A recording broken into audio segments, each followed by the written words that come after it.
I had coffee, and I am excited about the week. Not really. She's really hyper right now. You should have seen her before I hit record. Oh my gosh. Well, hello everybody. Welcome back to Meet the Wheelers. I'm Mason. I'm Sarah. And today we thought we would start the week off right with a good old-fashioned Q&A. Sorry. Q&A / reading your comments video. / Sarah's always eating in videos. Yep. So Sarah screenshot a few comments from you guys, and we're going to read them. Should I start? I'll start. Okay. Carrie Ann Wetton, is that how you pronounce it? She said, "Hey guys, is there a video that explains why you can't get pregnant on your own or how long you tried before you went for IVF?" Yeah. We do kind of mention it throughout videos, but we can answer it here. Well, we do have a video called Why We Did IVF, which is a whole elaborate explanation. And I can link that in the description. And also, if you click on Sarah's face right here, if you're on a computer, you'll go to the video. But long story short, male factor infertility, plus a little bit of me. You add both of us together, and it's really hard to get Hormone pregnant. imbalance. Sarah's got some hormone imbalance, Yeah. and she has a pituitary tumor. Well, it was a lot worse a long time ago, but she still has some residual effects. So she produces prolactin, which is prolact. I didn't even make that connection until right now. What? Pro, like meaning promote. Yeah. If I'm not taking medication, I get a little bit of breast milk. And for forever, I thought it was normal. Like before we found the tumor, I'd be in the shower. I'm like, oh, I've got some breast milk going on. And I remember asking my mom, but she was in the middle. I don't know why I remember this. She was in the middle of watching the show, and I was like, "Mom, is this normal?" She's like, "Oh yeah."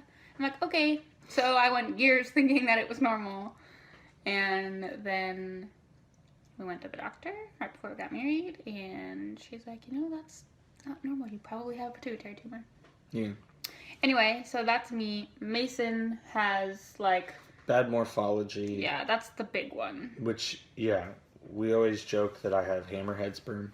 Yeah, which, like we said before, we don't know what they're actually shaped like. That's just how we picture them. They're not formed properly, and so they can't naturally, on their own at least, easily, properly penetrate the egg and make an embryo. So, I also have bad, what do you call it? The other one, the motility. So they don't move around very well either. So it's just we have a lot stacked against us. A lot of you guys ask us too, why did we go so quickly to IVF? We didn't go quickly. Well, we didn't go quickly to IVF, but we didn't do anything like IUI, which is sort of like a popular first try. We talked with a couple doctors, and they basically said, we kind of all came to the conclusion together that we could try IUI, but we're not going to have very high success rates or potential for success. I don't think it would have worked because they have to do ICSI. After Mason had two or three sperm analyses. Sperm analyses. Anyway, and they both came back saying that we needed to do ICSI. So yeah, that's why we did IVF. We tried for about 2 years? A little over 2 years on our own. Dabbled in some Clomid 1 month. We did a Clomid test. Yeah. But we just went straight to IVF after that. I wasn't patient enough to do IUI. Well, and I was confident that it wasn't going to be for us. And we didn't want to spend the money if it wasn't. We don't regret anything. No. It's been a tough, bumpy road. We've dealt with a lot. But I don't regret the way we've done it. Anyways, we should move on to the next question. Oh, yeah. And I'm going to ask this one. Oops. All right. I think we just answered this one, but we can go again. Well, let's just go to Yeah, do the other one. Go back one. and I'll do this one. Okay. How did you prepare for IVF and FET? Health, diet, and supplements. That was Danica Wilhoit. Ooh, nice. On the fly. Jeez, prepare for IVF. Like, if you put the drugs aside. Well, what is there to prepare for? Finances. Health. Yeah. Meds. Just the logistics of IVF. It's not an easy process, and I bet it's sure. Sorry. She's just like jittery from the coffee. There's a lot that comes into IVF, and I'm sure it might seem daunting to you guys. So if you want to personal message us with some specific questions about how we did things, like maybe we don't cover it in this video, or you want to leave another comment down below, please do. Because we want to be there as a resource to you guys. For IVF, shoot, what did we do? For finances, we didn't spend like a long time saving. We didn't have enough time. We had like 3 days to figure it out. Well, to get into the round that we wanted, and not have to wait another 3 months or something like that, we needed to secure financing pretty quick, and well, even we're not set up to we weren't really set up to save at the time either. So, we secured multiple loans and multiple well, not multiple. We have a hodgepodge of financial stuff, and we talk about finances in a different video. Yeah. So other than that, we don't do diets. Yes, we suck at eating healthy. Supplements, vitamins. Prenatal. Yeah, that's about it. For a while, I was taking like 1 a day vitamins when I was preparing for like my biological part in this process, which has been done for 7 months. Yeah. Yeah, that's how we prepared for IVF. I think emotionally too might be something we could talk about. Before we answer another question, we kind of went into it with this expectation that we were hoping for the best and prepared for the worst. I remember specifically after our first transfer, we were on a walk, and we were just like, we got to prepare for the fact that this might not work, and I think it was really important for us to be really hopeful. We couldn't do this without like optimism and faith, but we were also prepared for when the worst case scenario happened. I think that I don't want to be Debbie Downer here, but it's important to know, because a part of me wishes I would have been a little more prepared in the beginning. Yeah, well, you can't exactly prepare yourself for, it's a possibility to miscarry, but I don't think you can prepare yourself for the emotional side of things until you're actually going through it, I think. Oh, totally. And I have such a deep appreciation for, sympathy for, empathy. Like, my heart goes out to just every person, especially the women who deal with miscarriage. And I never knew.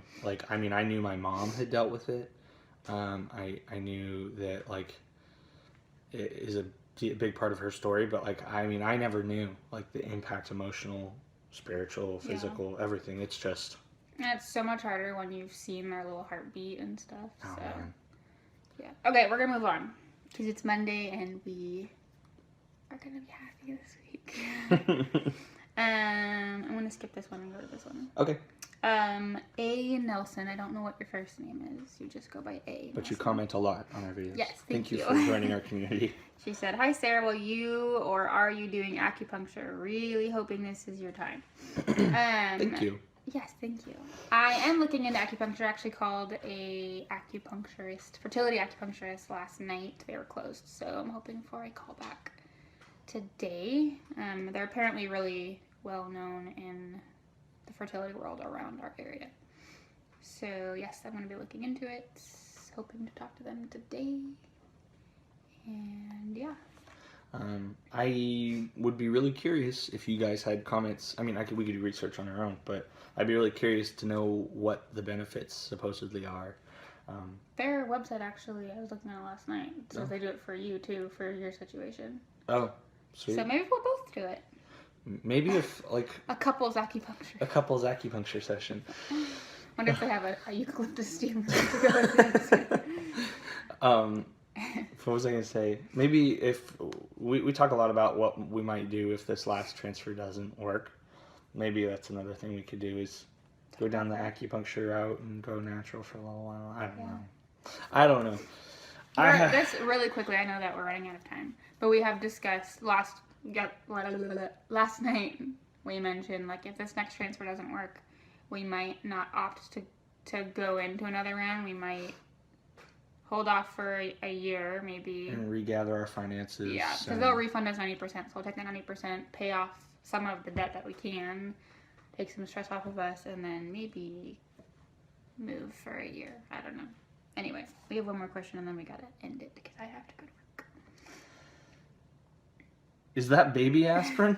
Susie Lee asked, "Is that baby aspirin?" Yes, it is baby aspirin, which I need to take and do my shot. Whoops. Yeah, our clinic wanted us, or it's just kind of a normal protocol now that they've started. They said it's optional. It was optional for a while, but now they're sort of more pushing it. No, they said it's still optional. Oh. It's just, they give you a calendar of like when to take stuff and when not to take stuff and blah, blah, blah. And that was just added to it. And I asked about it and she was like, yeah, you can take it, you don't have to. So we're taking it this time. It apparently helps with implantation. I think some of you are saying it helps with like blood clots and stuff. Blood flow to the uterus. Right? Something like that. So. Yeah. Cool. All right. Cool. Thank you guys for asking those questions. We're going to start doing this more regularly because we're getting a lot more questions. Mm-hmm. A lot of repeat questions sometimes. So if you haven't seen some of our videos, take a scroll through them. We talk about stuff like how we met and got married and stuff. And eventually we'll share some more details about like the wedding and stuff. Because we actually have videos. A video. Mason had such a cute little baby face. He had no facial hair. He looked so little. If I shave, I get a fat face, so I don't shave anymore. Fat face. It just looks weird to see Mason's upper lip because it's covered in hair all the time. No, your lip is not fat. Anyways, guys, thank you so much for watching. Thank you so much for joining our journey. If you haven't already, subscribe and join us every day at 3 p.m. We post vlogs about our trying to conceive, about our daily life, the ups, the downs, the emotions, everything. And you guys have been such a help and a loving support, and we couldn't be doing this without you. Please leave a comment down below with a question. That's our question for today. If you have anything you'd like for us to talk about in our next comments video, we'd love to be there for you guys. So thank you, and we'll see you guys in the next video. See ya. Bye.